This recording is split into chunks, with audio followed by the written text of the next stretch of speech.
Good morning, happy Thursday. This will be your last video for the week. So for tomorrow's assessment, you can go back and watch all 4 of the videos if you need to. I would suggest it, it could probably help you. So let's get started. We are going to, or today by the end, students will be able to solve a variety of word problems to find area and perimeter. So kind of like what we did yesterday about really reading the problems and understanding what we are reading, drawing a picture that goes with it, finding the area, and then finding the perimeter. So let's get started. Gia measures her rectangular garden and finds that the width is 9 yards and the length is 7 yards. Estimate to draw Gia's garden and label the side lengths. So I am going to draw a rectangle, and width goes on the sides over here, and then length goes on the top. I knew that 7 was smaller than 9, so I put the 7 on top, and I also made that side shorter. If this is 9, so is this. If this is 7, so is this.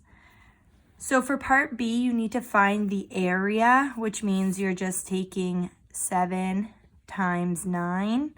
And then remember your answer, it needs to be answered with square yards. So I'll let you finish that one. Please unpause me when you're done. And then for part C, we need to find the perimeter. You're going to add all 4 numbers together. And then you label with just YD 4 yards. So you guys can do that on your own. I'm going to move on.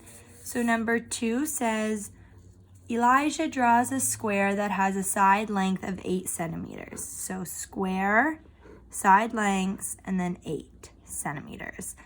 So we do know that squares have all equal sides, so I'm going to do my best to try to make sure that it looks as even as possible. And then you're going to just label all sides with 8 centimeters. It's really important that you remember squares have all of those equal sides. And then the area, again, you're just multiplying a length times a width. And then your answer needs to be in square centimeters. And then your perimeter, again, you just add all 4 together. Some of you might have already caught on that when you are doing the perimeter of a square, you could just multiply the length times 4 sides because they are equal. Either or. Okay, you may pause me now and continue working through, but I am going to continue on. So for part D, it says Elijah connects 3 of those squares to make 1 long rectangle. What is the perimeter of this rectangle? So this goes back to this problem here. So I'm going to have to draw 3 of those squares that are connected. I'm going to do my best to make sure that they're all equal. Now remember that perimeter is only on the outside. So we don't care about these walls on the inside. So what we're going to do is just label all of these with 8. And then my label here was centimeters. So I'm going to label these all with centimeters. Now we need to add all of these numbers together. But if you've noticed, they're all 8s, so they're all the same number, which means we could multiply as well. Please make sure you multiply by the right number, or you could add 8 together this many times. So 1, 2, 3, 4, 5, 6, 7, 8. Ironically, you could do 8 times 8. And then because this is still perimeter, you're going to put centimeters and not square centimeters, even though you're multiplying. Or you could write 8 plus 8 plus 8 plus 8 plus 8 plus 8. 1, 2, 3. And do it that way as well. Up to you. Oops, sorry, you can't see the rest of it. Okay, please pause me now to finish this. I am going to move on. Repause me when you, or unpause me when you are ready. So the next problem says the area of Mason's rectangular painting is 72 square inches. The width of the painting is 8 inches. Estimate to draw Mason's painting and then label the side lengths. So that means our rectangle is going to have a total area of 72 square inches. That means inside here you can fit 72 boxes or squares. My width is 8. Now we need to find this number.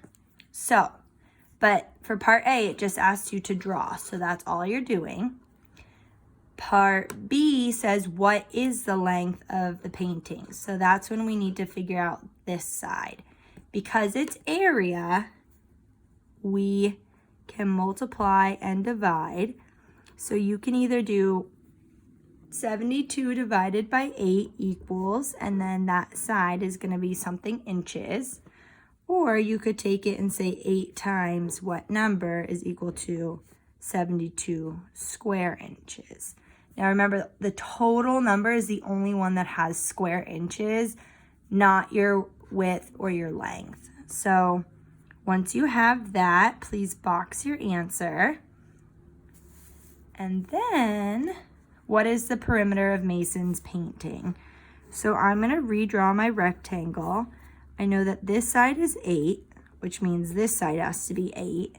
And hopefully you found out what this is. So once you find this number, now you need to label it here and here and add those numbers all together.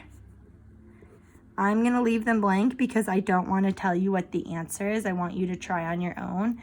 But again, the number that you found for part B is the number that goes on the lengths for this rectangle.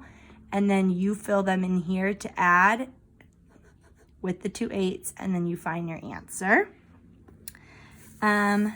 So part D says, Mason's mom hangs the painting on the wall that already has 2 of Mason's other paintings.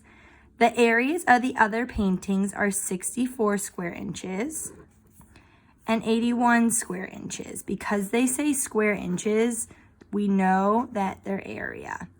What is the total area of the wall that is covered with Mason's paintings? So the answer here that you guys found after you added the number all together,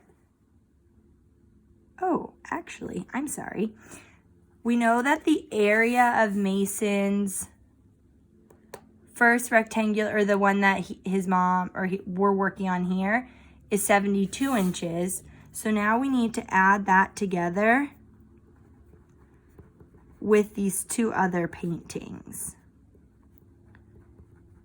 So you are going to add these 3 numbers together to find the total area of all the paintings that are on his mom's wall. So please add those 3 numbers together. I'll put it this way as well. So go ahead and do that, and then your answer goes here. Okay, please pause me, and then I am going to move on. Unpause when you're ready. Okay, the perimeter of Jillian's rectangular bedroom is 34 feet. The length of her bedroom is 9 feet. Estimate to draw Jillian's bedroom and label the side lengths. Okay, so we know that it is a rectangle. We know that the length is 9 feet. 9 feet. And we know that the total perimeter is 34 feet.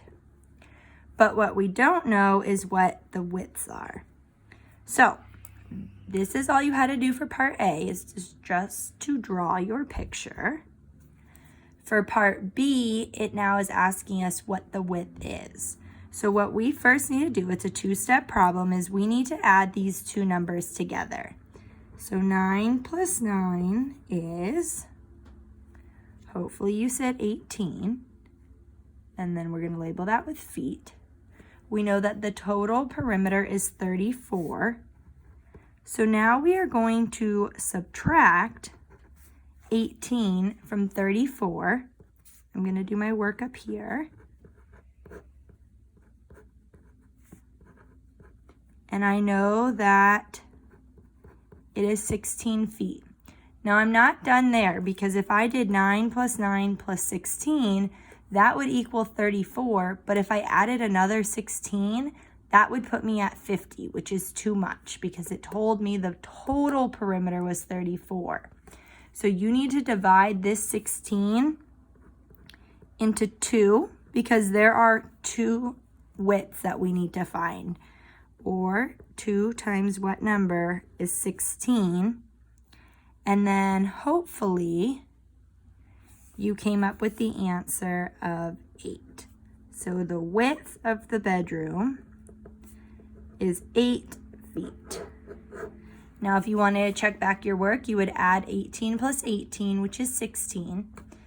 And then you would add 16 to 18, and that would get you to your total perimeter of 34. So now I'm going to redraw the bedroom. And now this question is asking us for the area. So I know that this side is 9 and this side is 8.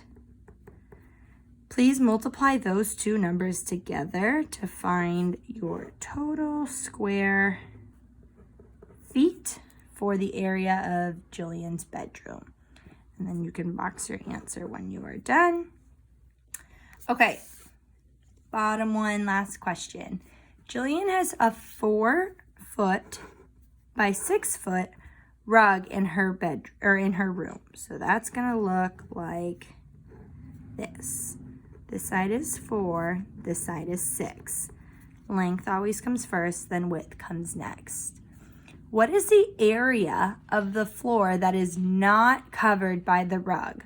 So you need to multiply 4 times 6 and then find that answer, and that's going to be square feet. And then what you do is you take this total area from part C of her bedroom and subtract this number from her rug to find your answer of how much is not covered. So once you find this answer up here for part C, you take that number and subtract this number from that to find your answer. So your answer here is not going to just be 24, but you're going to take this number once you find it, and then you'll subtract 24 to find your answer. Okay, please do that now, and then, and then submit your work. If you're doing it in the paper base, go ahead and finish it up. If you are doing it on Edulastic, please take that and submit it. Thank you so much. Again, please watch the videos again tomorrow if you need help with your assessment. Have a good rest of your week.